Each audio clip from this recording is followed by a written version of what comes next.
The phone vibrated on the marble countertop, sharp and insistent, but I didn't move.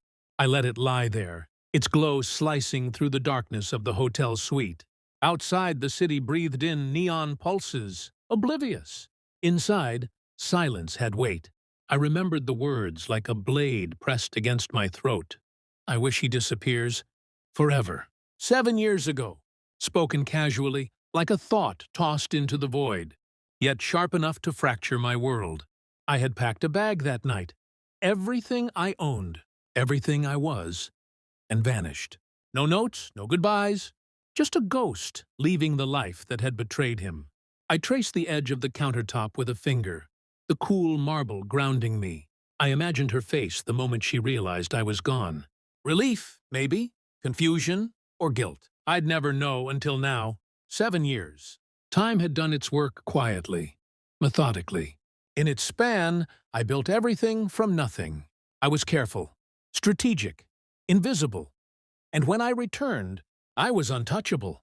The first billionaire this town had ever seen. A stranger, with a reputation that filled rooms, yet none suspected the shadow behind the eyes. I sipped my whiskey, smooth, cold, watching the reflection of the city in the window.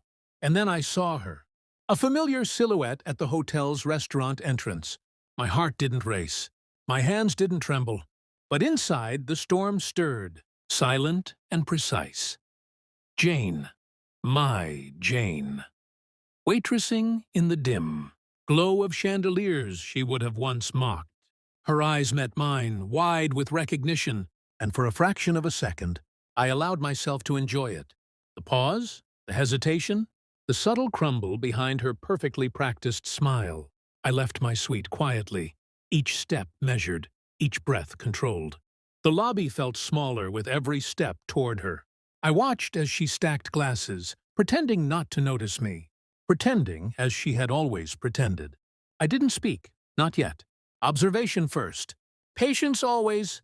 Her hands shook slightly when she saw me approach, and her composure fractured in a way that only years of betrayal and unspoken truths can cause.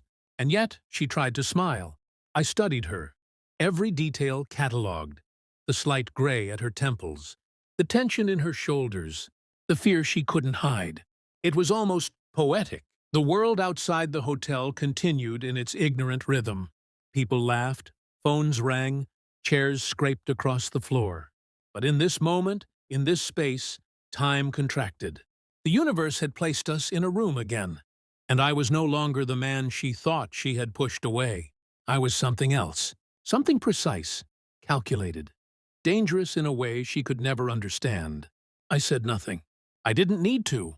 Silence, after all, is often the loudest verdict. I followed her eyes as they darted toward the reservation book, then back at me. Her breath hitched. Small human details. I cataloged them like evidence.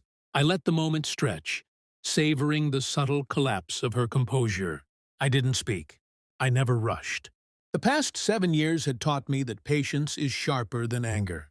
Weeks of preparation, of quiet observation, of connecting dots nobody else even noticed, had led me here.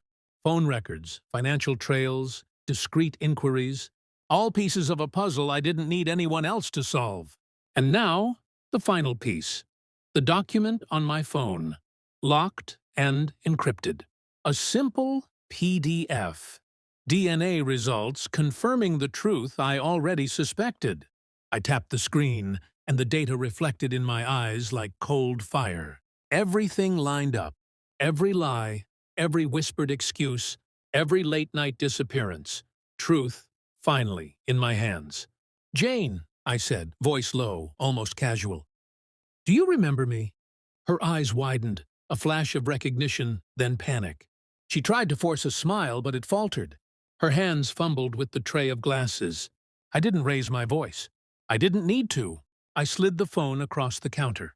The screen lit up her face, her own betrayal, crystal clear in numbers and sequences she had thought invisible. "I always wondered why you looked at me like I was invisible," I continued, calm. "Why you whispered about me vanishing. I wondered why you betrayed me. With him, and everyone else who thought they knew me." Her lips trembled. A shallow laugh escaped. I don't know what I interrupted, steady and precise. You do. I always knew. I just waited for the right moment. Her knees nearly buckled. The tray clattered. Glasses shattered.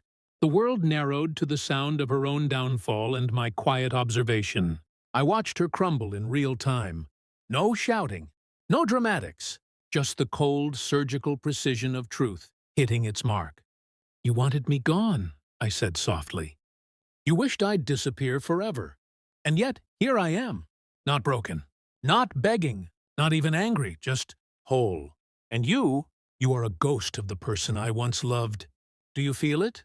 The emptiness where your control used to be? She couldn't answer. She couldn't move. The facade of power she had carried for years dissolved into a trembling, human mess. I turned away. My presence alone had delivered the verdict. I walked out of the restaurant quietly, the city lights reflecting off the glass walls, as calm and cold as the night itself. No reconciliation, no lingering bitterness, only truth, exposed, precise, and absolute. Outside, the air was sharp, clean, free. 7 years of careful calculation, vanished life, and quiet vengeance had distilled into this moment of ultimate clarity. I stepped into the street, a stranger once more. Only this time I was untouchable, not because I hid, but because I had risen above the ruin she had tried to bury me in, and I never looked back.